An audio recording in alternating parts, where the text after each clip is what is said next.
기술 개발을 해서 권리를 가진 사람한테 독점적, 배타적 권리를 20년간 부여해 주는 게 특허권입니다. 지식산 생태계를 잘 만들어주는 것이 필요하다고 봅니다.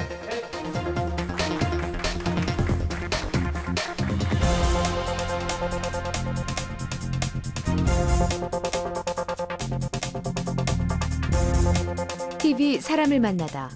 지식재산 창출에 앞장서고 있는 김영민 특허청장을 만나봅니다.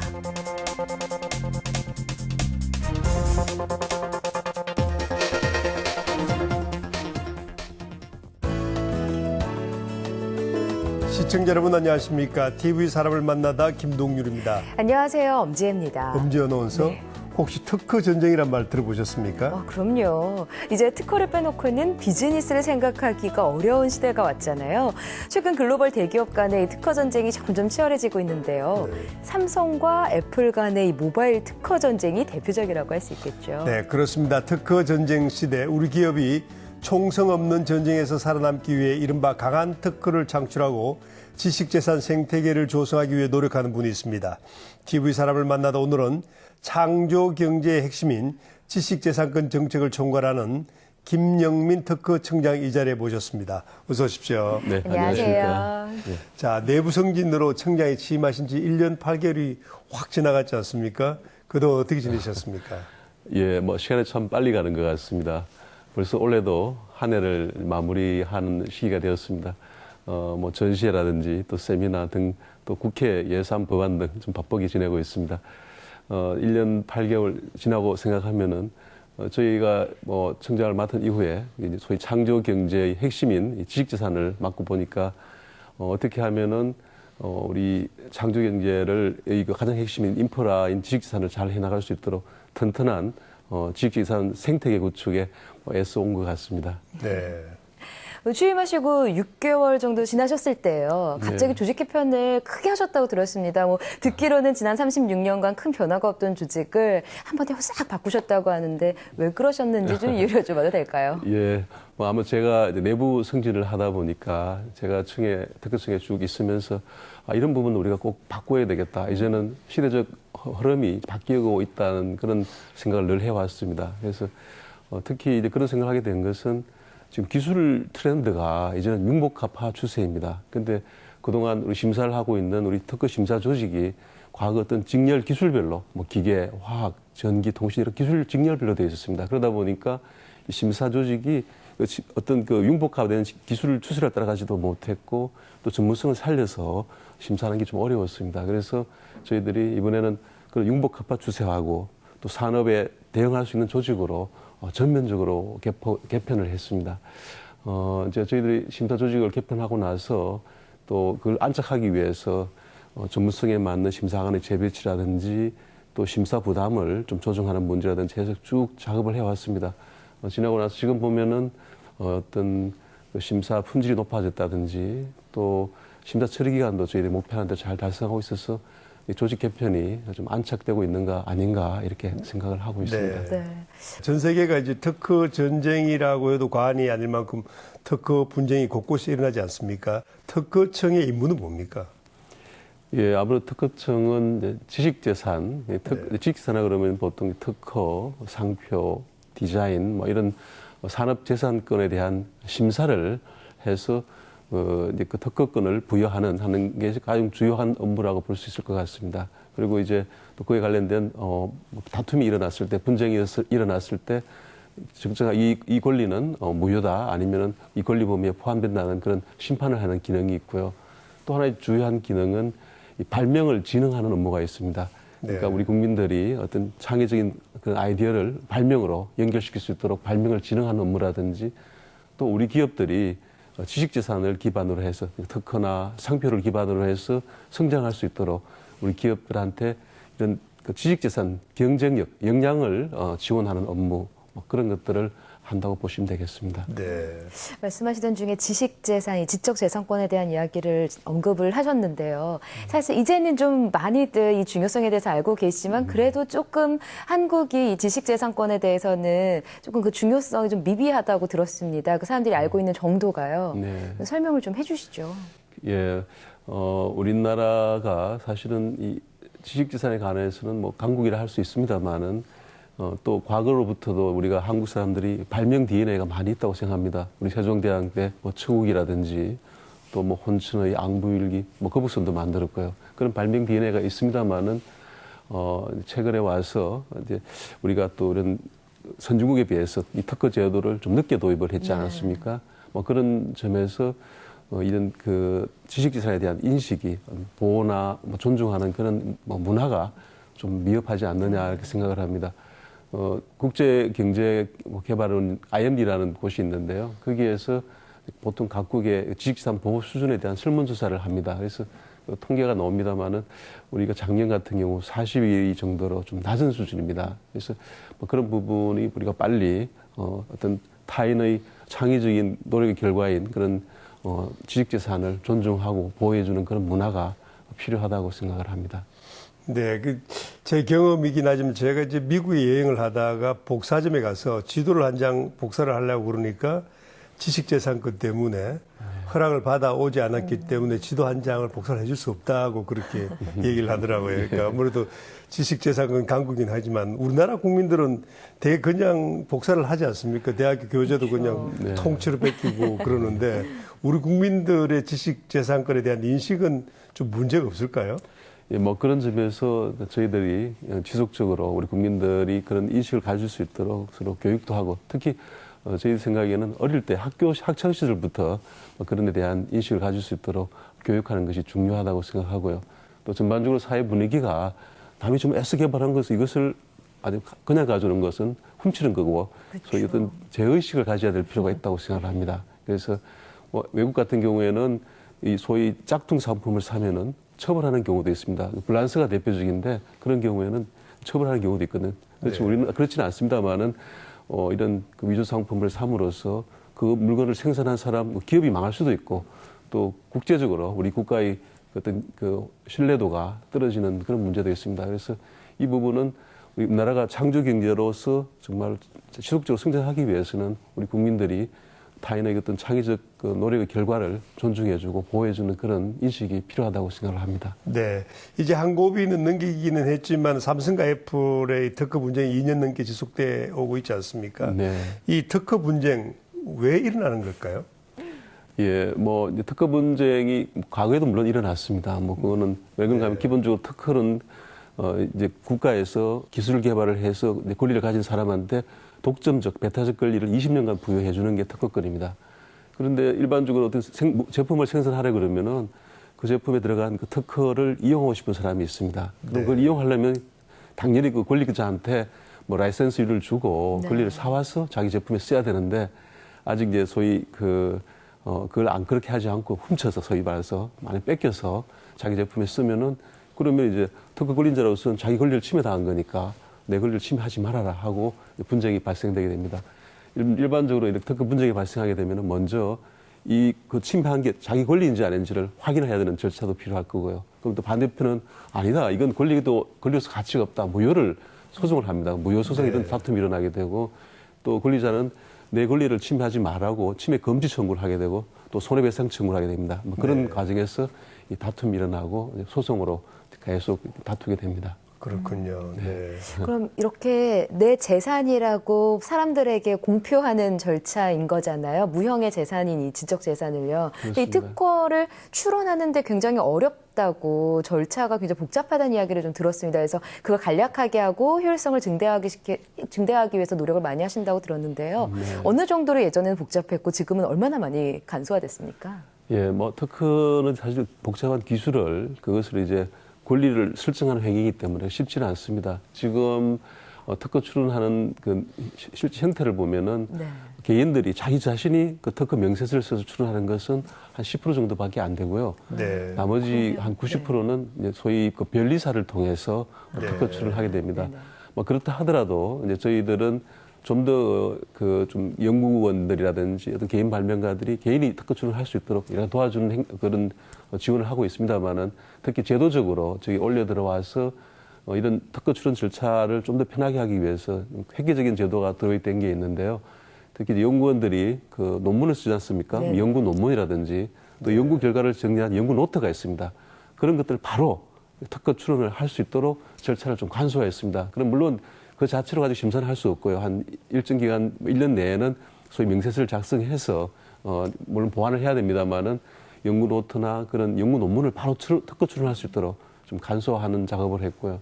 또 하나는 최근에 와서 이제 영어로 우리 논문을 많이 쓰게 됩니다. 연구원들이. 네. 그러면 그 연구 논문도 영어로 된 논문도 특허 출원을 할 수 있도록 그렇게 전에는 절차를 안 그랬나요? 예, 전에는 안 했습니다. 그래서 그거는 이 영어로 하는 건 내년 1월부터 시행을 하게 될 겁니다.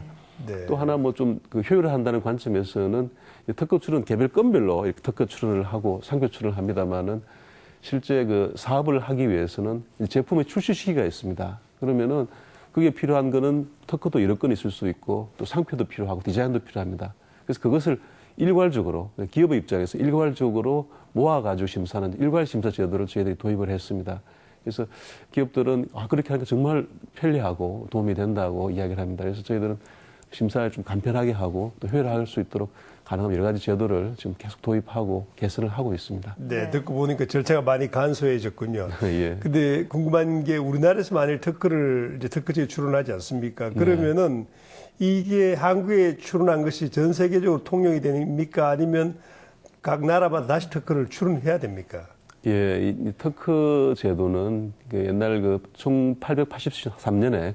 그 파리 협약이라는 그 이 소위 특허와 관련된 기본 틀이 있습니다. 국제적인 틀이 있는데 뭐 거기에서는 속지주의를 택하고 있습니다. 그래서 각 나라에 등록된 특허는 그 나라에서만 유효하다고 되어 있습니다. 그렇군요. 그래서 우리나라에 특허를 가졌다 하더라도 우리나라에서만 권리를 행사할 수 있고 그 권리는 미국에서 행사를 할 수가 없습니다. 그래서 네. 만약에 미국에서 그 권리를 행사하고 싶으면 미국에도 등록을 해야 됩니다. 그래서 이제 그렇게 되면은 이제 한국에 특허 출원을 하고 또 미국에 출원을 해야 되는데 그런 관련된 절차들이 이 파리 협약이라는 그 조약에 의해 가지고 1년 내에 한국에서 특허 출원을 하고 1년 내에 우선권, 내가 한국의 특허를 가지고 있다는 우선권을 주장하면서 미국에 아니면 영국에 이렇게 외국에 출원을 할 수 있게 됩니다. 뭐 그런 절차가 하나 있고요. 또 하나는 한국에 특허 출원을 하면서 나는 이 특허를 미국, 뭐 일본, 중국에 같이 지정해서 출원한다는 것을 할 수 있는 그런 또 이 국제 협력 조약이라는 게 있어요. 국제 특허 협력이라는 게 있습니다. 협력 조약이 있는데요. PCT라는 그 조약인데요. 여기에서 한국에 특허 출원을 하고 일본, 미국, 영국 이런 식으로 각 나라에도 지정해서 출원할 수 있는 그런 국제 특허 제도도 있습니다. 네. 근데 사실 특허를 출원한다는 건 시간 싸움이잖아요. 내가 낸 이 아이디어가 다른 사람이 생각을 안 할 수 없다. 나만 생각한다라고 자신할 수는 없을 텐데요. 그럼 이 국제적으로 해외 특허까지 다 출원을 하려면 빠르게 진행돼야 될 것 같은데 이걸 좀 효율적으로 빠르게 처리할 수 있게끔 하는 뭐 특허청에서 마련한 방법이나 방안들이 있습니까? 네. 우리나라의 경우에도 이제 특허 출원을 하면은 심사 착수까지 저희들이 세계에서 가장 빠른 수준입니다만은 작년에 13.2개월, 금년도 이제 11.7개월을 달성할 건데요. 네. 보통 해외에서는 심사 착수까지 한 20개월 걸리고요. 네. 등록하려면 뭐 27개월, 이렇게 24개월 이렇게 굉장히 많이 걸립니다. 네. 근데 그 기간을 좀 당겨주는 절차가 있습니다. 저희들이 특허 심사 고속도로라는 건데요. 그 PPH라고 특허 심사 하이웨이입니다. 소위 말해서.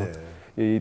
이 PPH라는 그 제도를 통하면은 한국의 특허를 받고 한국의 특허를 받았다는 것을 미국의 특허 출원을 할 때 난 한국의 특허 출원을 받았으니까 우선 심사를 해 주십시오 하고 신청하는 제도가 있습니다. 네. 그 제도를 통하면은 보통 미국 같은 경우는 지금 특허 심사 착수하는 데만 해도 17, 8개월씩 걸립니다. 근데 그걸 통하면 한 5개월 정도 하면은 심사 착수해서 등록하는 데까지 빠른 시간 내에 심사를 해서 등록을 받을 수 있기 때문에 굉장히 유용한 제도이고요. 저희들이 그 소위 그 특허 5대 강국이라는 미국이나 뭐 일본, 중국, 유럽 뭐 이런 나라뿐만 아니고 22개국과 함께 이 PPH 협약을 만들었습니다. 그래서 그런 우리가 협약을 하고 있는 나라는 한국에 특허 출원을 해서 등록을 받으면 이걸 근거로 해서 우선 심사를 요청하고 빨리 심사를 할 수 있는 그런 제도를 유지하고 있습니다. 네, 오늘 TV 사람을 만나다 지식재산을 기반으로 창조 경제를 구현하기 위해 힘쓰고 계신 김영민 특허청장과 함께하고 있는데요. 우리나라 지식재산의 주무부처인 특허청에 다녀왔습니다. 함께 만나보시죠.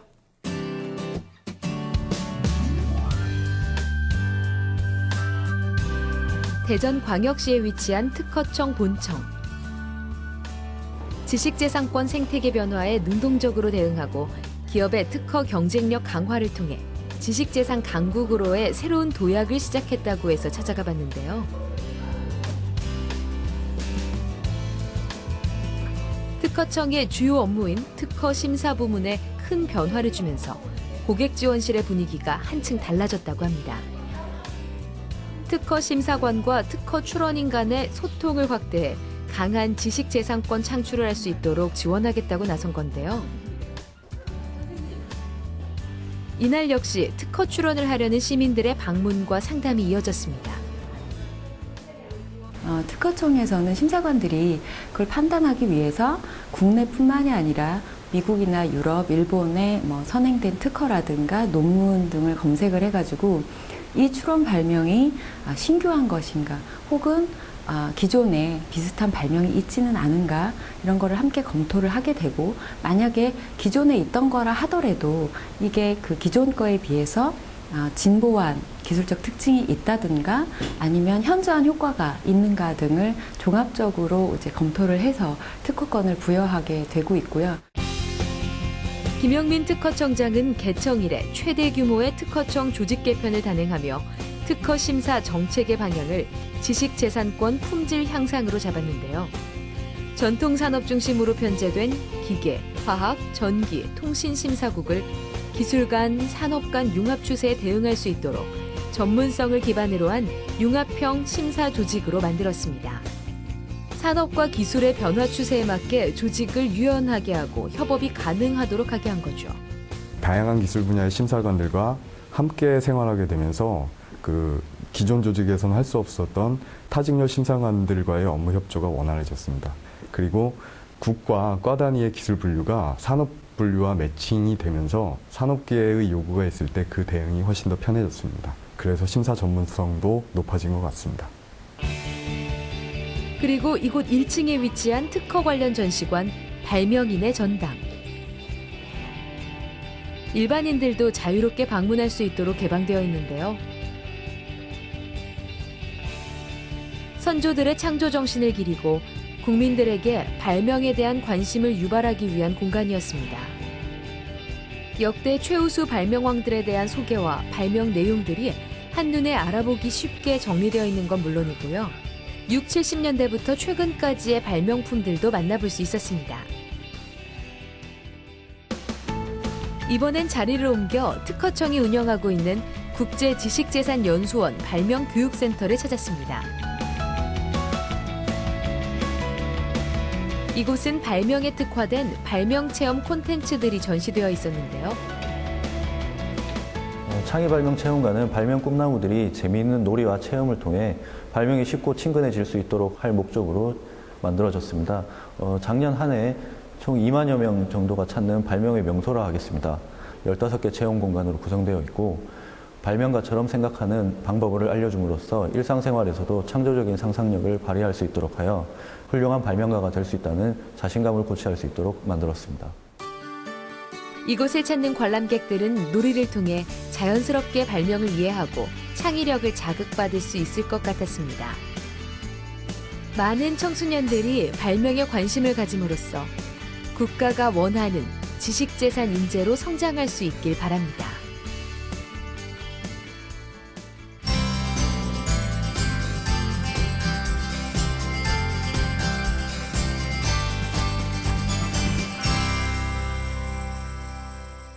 청장님 이제 특허청장으로 취임하신 이후에 이른바 지식재산 기반 창조경제 실현 전략을 수립하셨는데 상당히 어렵군요. 네.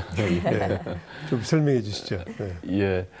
이제 창조 경제에서는 어떤 창의적인 상상력, 아이디어가 기술하고 결합돼서 나온 그 결과물이 지식재산입니다. 그래서 지식재산이 그 결과물로서 중요하고요. 또 하나는 이 지식재산이 산업화, 사업화되면서 그게 이제 보호를 받고 보상받음으로써 그런 창의적인 아이디어 상상을 촉진하는 그 촉매제 역할을 합니다. 네. 그래서 사실은 이 지식재산으로 생태계를 잘 이렇게 구축해 줘야지 창조경제가 제대로 이렇게 지속 가능한 성장을 할 수 있게 됩니다. 그런 관점에서 저희들은 지식재산 기반의 창조경제 실현 전략이라고 이제 그런 전략을 소위 앞으로 우리 박근혜 정부에서 추진할 그런 전략을 만들었습니다. 그 전략이 제가 오늘 책도 들고 왔는데요. 네. 이 지식재산 기반의 창조경제 실현 전략을 저희 우리 청직원들이 아이들을 모아서 이렇게 만들었습니다. 네. 네. 근데 청장님께서는 늘 이제 강한 특허를 역설하지 않았습니까? 네. 강한 특허는 무엇일까요? 뭐 일반적으로 얘기하면은 그 사회적 경제적으로 가치 있는 특허, 그게 강한 특허가 될 거고요. 그러니까 네. 비싼 특허죠. 이 특허 한 건 팔면은 뭐 수십억, 수백억, 뭐 네. 수천억이 된다는 특허. 또 다르게 이야기하면은 이제 특허는 항상 이 분쟁에 다투게 됩니다. 왜 그런가 하면 그걸 침해하려는 사람이 있고 아니면 그걸 수익 자산으로 라이센싱을 하려고 그러면은 서로 가치에 대해서 다투게 되는데 그런 분쟁에서 이길 수 있는 특허. 그게 네. 강한 특허입니다. 그러려면은 이제 특허라는 것은 국가에서 권리 범위를 설정해 준 거거든요. 이 권리 범위를 적정하게 잘 설정해 준 것이 강한 특허가 됩니다. 너무 권리 범위를 너무 넓게 설정해도 무효가 될 수가 있고요. 또 너무 좁게 설정하면은 쓸데없는 특허가 됩니다. 그래서 적정한 권리 범위를 가진 특허, 그게 강한 특허라고도 할 수도 있습니다. 네. 이게 또 궁금합니다. 특허를 가지고 있다고 해서 이 사람이 갑자기 돈을 벌 수 있는 거는 아니라고 들었는데요. 그렇게 되면 이 특허를 출원을 했고 이 기술이 또 이제 산업으로 연결되고 또 돈이 될 수 있게끔 연결해 주는 과정도 중요하다고 알고 있습니다. 그래서 이 부분을 위해서 특허청이 힘쓰는 부분이 있다고 하는데 뭐 빚 보지 못하고 잠자지 않도록 특허가 어떻게 도와주고 계시는지 IP 금융이라고 하던데요. 그 부분에 대해서 좀 자세히 설명을 해 주시죠. 그 특허를 가지고 있다 하더라도 그것을 사업화를 해야 되거든요. 사업화를 해서 뭐 사업화를 해야지 이제 시장으로 연결되고 그렇죠. 일자리 창출 뭐 이렇게 연결될 수가 네. 있습니다. 뭐 그래야지 정말 진정한 창조 경제가 완성이 되는 건데 아무리 좋은 특허를 가지고 있어도 그런 아이디어를 가지고 있는 사람도 그걸 사업하기 위해서는 돈이 있어야 됩니다. 근데 일반적으로 벤처 기업을 시작할 때 이 특허만 가지고 사업을 할 수 있는 그런 환경이 꼭 필요합니다. 저희들은 이 IP 금융이라는 지식재산을 말하는데요. 지식재산을 담보로 해서 융자를 받아서 그걸 사업화할 수 있도록 해줘야 되겠다 하는 게 IP 금융입니다. 근데 IP 금융은 사실 어려운 게요. 이 특허나 뭐 상표나 이 지식재산은 가치를 평가하기 굉장히 어렵습니다. 네. 그래서 그 평가할 수 있는 그런 평가의 어떤 환경, 평가 시스템을 만들어주는 게 필요하고요.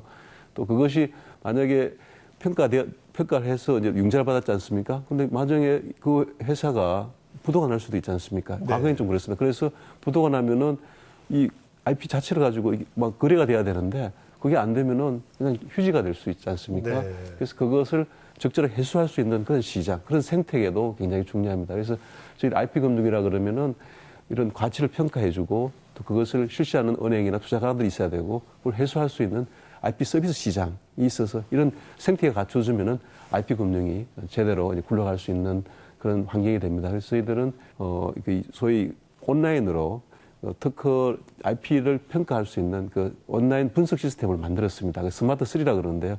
그것들을 이제 금융기관에 연계시켜가지고 금융기관들이 그걸 좀 활용해서 좀 쉽게 IP 금융이나 투자나 보증을 할 수 있도록 지원을 하고도 있습니다. 말씀을 듣고 보니까 특허청에서 하는 일이 굉장히 많군요. 미래창조과학부하고 협업, 이른바 컬래버레이션을 통해서 국민행복기술 구현사업, 국민의 아이디어를 기술 이전하겠다고 말씀하셨는데 이런 사례가 있습니까?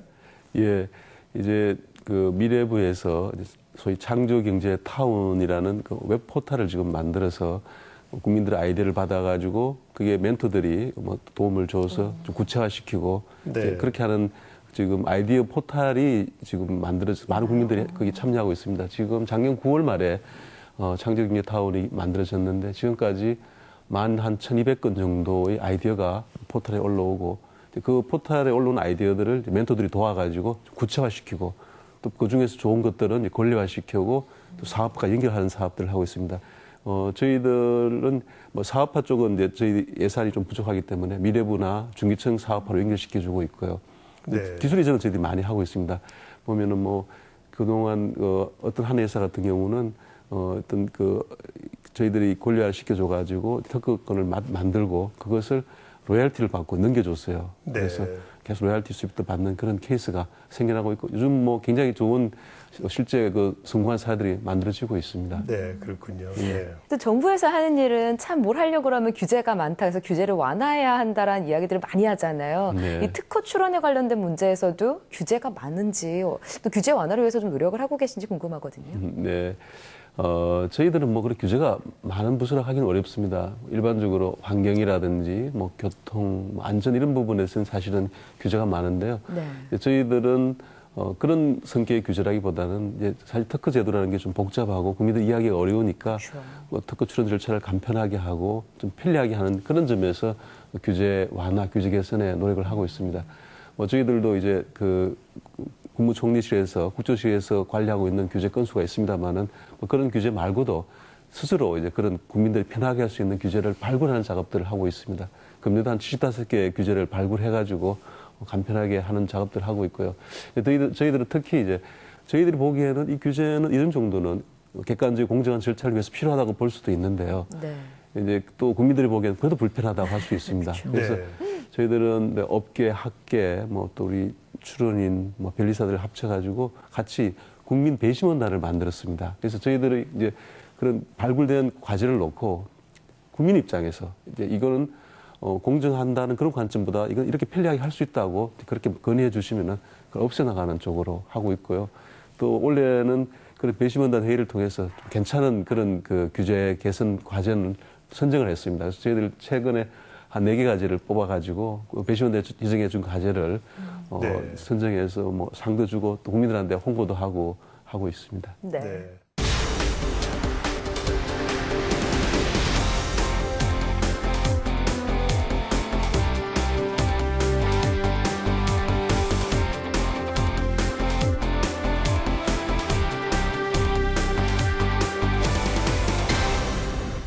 원래 아랍에미레이트와 심사대행 서비스 관련 MOU를 맺지 않았습니까? 근데 이제 아랍권과 실질적인 지재권 협력 첫 사례다 이렇게 언론은 전하고 있는데 어떻습니까? 예, 사실 저희들이 그 지식재산 특허 행정과 관련해서 여러 개도국들이 우리를 벤치마킹하려고 많이 노력을 합니다. 네. 특히 그 UAE 아랍에미리트에서는 한국이 자기들 특허 심사를 좀 대행해 줬으면 좋겠다는 요청이 있었습니다. 네. 그래서 여러 가지 협의를 한 네네. 과정에서 저희 특허청 심사관이 현지에 파견을 해서 심사 대행을 해주고 있고 또 일부 물량은 저희 가져와서 국내에서 특허 심사를 해서 보내주는 그런 특허 심사를 대신해주는 네. 행정 서비스를 제공하고 있는데요. 과거와는 다르게 저희들이 다 그쪽에 실질적으로 돈을 받고 하고 있습니다. 그동안 그 중동 국가들과의 어떤 협력이라 그러면은 뭐 건설이라든지 또 자원개발이라든지 원전 이런 유형 자산의 그 협력을 해왔다면은 이제는 저희 지식재산 최고의 인간의 창조적인 아이디어를 가지고 하는 그런 분야, 지식재산 분야까지 넓혀졌다는 데 굉장히 의미가 있는 것 같습니다. 그리고 저희들이 그런 서비스를 통해서 또 외화도 벌고 있기 때문에 굉장히 좋은 거라고 생각하고 특히 UAE 같은 경우는 저희 그런 행정 서비스에 대해서 굉장히 만족을 하고 있고요. 네. 특히 저희 뭐 이런 서비스뿐만 아니고 저희 특허넷 시스템이 있습니다. 심사를 하려면 전산 시스템을 갖춰야 되는데 그런 전산 시스템도 자기들한테 갖추고 달라고 요청해 와서 그것도 수출하기로 저번에 가서 MOU를 체결한 바가 있습니다. 그래서 저희들은 뭐 과거에는 소위 공적 개발 원조 ODA 자금으로 뭐 몽골이라든지 아제르바이잔, 뭐 아프리카 이런 나라에 이 특허넷 시스템을 이렇게 제공을 한 적이 있습니다. 뭐 수출 형태로. 그렇지만 그거는 우리가 ODA 자금을 했기 때문에 돈을 버는 건 아니었거든요. 그렇겠죠. 근데 UAE 같은 경우는 순수하게 수출하는 형태로 돈을 받고 시스템을 네. 수출하는 형태로 지금 추진을 하고 있습니다. 네. 단순히 이 국제 특허에 관련된 뭐 회담이나 협약만 있는 게 아니라 다른 나라와 특허 출원을 위한 대행 서비스를 해준다고도 하니까요. 이 부분도 참 놀라는데 이런 일들을 많이 벌이려면은 각국의 특허청장들과의 만남이 좀 잦아야 되지 않을까 싶거든요. 그래서 듣기로는 지난 6월에 이런 회담이 있었다고 들었습니다. 부산에서요. 예. 어떤 성과가 있었습니까? 예, 이 특허와 관련해서는 저희 5대 강국에 사실은 들어갑니다. 네. 우리나라 어느 분야도 사실 5대 강국까지 가지는 않는데요. 이 지식재산 분야는 5대 강국에 들어가고 있습니다. 그래서 5개 국가가 그러면 어떻게 지금 되나요? 미국, 네, 중국, 유럽, 일본, 한국 이렇습니다. 네. 그래서 그 5대 강국에 들어가는데요. 네. 대단한데요. 이 IP5라고 저희들 이야기합니다. IP가 특허 지식재산권이니까 IP5 특허청의 모임이라 그럽니다. 그래서 5개 나라가 돌아가면서 쭉 회의를 하고 있고요. 올해가 이제 7번째, 5년 전에도 부산에서 한번 했습니다. 7번째 IP5 청장회의를 부산에서 개최를 했습니다. 이번에는 이제 그 청장회의에서는 사용자 관점에서 사용자들이 편리하게 특허 정보를 공유하고 이용할 수 있도록 여러 가지 합의들이 있었습니다. 그 중에서 가장 중요한 합의가 지금 우리 5개 특허청 간에는 소위 글로벌 도시라고 좀 어려운 말이 있습니다만은 특허 제도를 서로 함께 공유하면서 출원을 편리하게 하고 심사를 편리하게 하는 제도를 하고 있습니다. 그 중에 하나가 심사관들이 심사를 하고 있는 내용들을 5개국 특허 측이 서로 공유하는 소위 네네. OPD라고 완포털 도시라는 시스템을 만들었습니다. 이번에 만들었고 그것을 이번에는 국민들한테 일반 유저들한테 사용자들한테 개방하도록 합의를 했습니다. 그래서 네. 내년 저희들 좀 준비를 하고 있습니다만 내년 되면은 우리 출원인들이 소위 5개 나라에 있는 그 심사관들이 심사하고 있는 심사 정보를 다 볼 수 있게 됩니다. 네. 그렇게 함으로써 그러면 자기 해외 특허 출원한 그 자기 심사 진행 상태가 어떻게 되고 있고 아니면 자기 경쟁하는 기업들이 어떻게 출원하고 있는지를 다 알 수 있게 됩니다. 그러면은 자기의 본인들의 출원 어떤 특허 전략이라든지 또는 타인의 특허 전략을 알 수 있기 때문에 이 특허 전략을 세우는데 굉장히 도움이 되고 기업 경영하는 데 굉장히 큰 도움이 될 네. 거라고 생각을 합니다. 장기 경제를 위해서는 지식재산 전문가가 많이 필요하지 않겠습니까? 네. 이런 인력 양성은 어떻게 되어가고 있습니까? 저희 청에서는 어떤 생애 전 주기별로 이런 창의적 인재에 대한 교육, 지식재산에 대한 교육이 필요하다고 보고 있습니다. 그래서 소위 청소년, 초등학교, 중학교, 고등학교 학생들에 대해서는 발명교실이라든지 또 하는 학교 교과 과정에 이런 지식재산과 관련된 지식재산 보호와 관련된 교과 과정을 넣어서 교육할 수 있도록 계속 네. 지원을 하고 있고요. 또 대학교에는 저희들이 강좌를 개설해가지고 지식재산 강좌를 개설해서 지원하는 거하고 소위 지금 선도대학, 지식재산 선도대학을 지정합니다. 그래서 지금 9개 대학을 지정하고 있는데 그 선도대학들을 통해서 지식재산 표준 교육 모델을 만들고 보급하고 하는 활동을 하고 있고요. 네. 또는 이제 기업 레벨에서는 기업들이 소위 CEO들, 기업의 CEO들이 어떤 지식재산에 대한 어떤 인식을 높일 수 있도록 저희들은 이제 CIPO라 그럽니다만 그런 CIPO 세미나라든지 네. 각 지역에 있는 관련된 IP 경영이 클럽 같은 것도 만들어가지고 네. 지원을 하고 있고 실질적으로 중소기업들에 있는 실무 전문가들을 양성하기 위해서 여러 가지 다양한 맞춤형 교육 프로그램을 만들어서도 지원을 하고 있습니다. 네. 청장님, 우리나라가 이제 IP5다. 그래서 특허 강국이라고 말씀은 하셨지만 여전히 이제 세계적인 경쟁력은 허술한 점이 있다고 말씀하셨는데 명실공히 지식재산 강국으로 남기 위해서는 해결해야 될 과제는 어떤 것이 있을까요? 예, 큰 주체별로 본다 그러면 저는 이렇게 나눠보고 싶습니다. 정부에서는 정말 우리 국민들의 창의적 아이디어가 잘 보호되고 또 사업화될 수 있도록 그런 지식재산 생태계를 잘 만들어주는 것이 필요하다고 봅니다. 네. 그렇게 하기 위해서는 저희 특허청에서는 정말 잘 심사를 하고 네. 또 관련된 여러 부처에서는 그것들이 잘 권리화된 것을 사업화할 수 있도록 지원 잘해주고 또 법조계 사법부에서는 또 이걸 잘 보호해서 네. 충분한 배상을 받을 수 있도록 그렇게 하는 여러 가지 생태계가 강화돼야 된다고 생각을 하고요. 또 기업 입장에서는 이 지식재산을 잘 이용해서 활용해서 R&D도 좀 효율화시키고 또 기업 경영을 함에 있어서도 또 해외 마케팅에 나감에 있어서도 특허 정보를 잘 활용해서 이 지식재산 경영 전략을 잘 역량을 높여 나가야 된다고 생각합니다.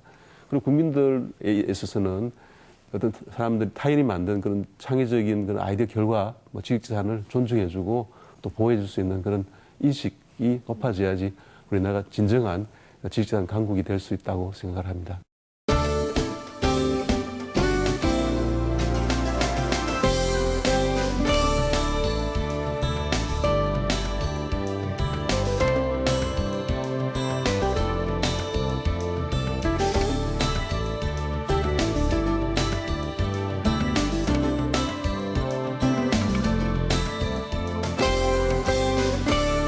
네, 세계 각국이 앞다퉈서 고부가 가치 산업인 지식재산 경쟁력을 높이기 위해서 안간힘을 쓰고 있습니다. 지식재산 행정 한류를 통해 우리나라가 진정한 지식재산 강국으로 우뚝 서길 기대해 보겠습니다. 네, 앞으로 강한 특허 창출 위해 더욱 힘써주길 바라면서 TV 사람을 만나다 오늘은 여기서 마치겠습니다. 시청자 여러분 고맙습니다.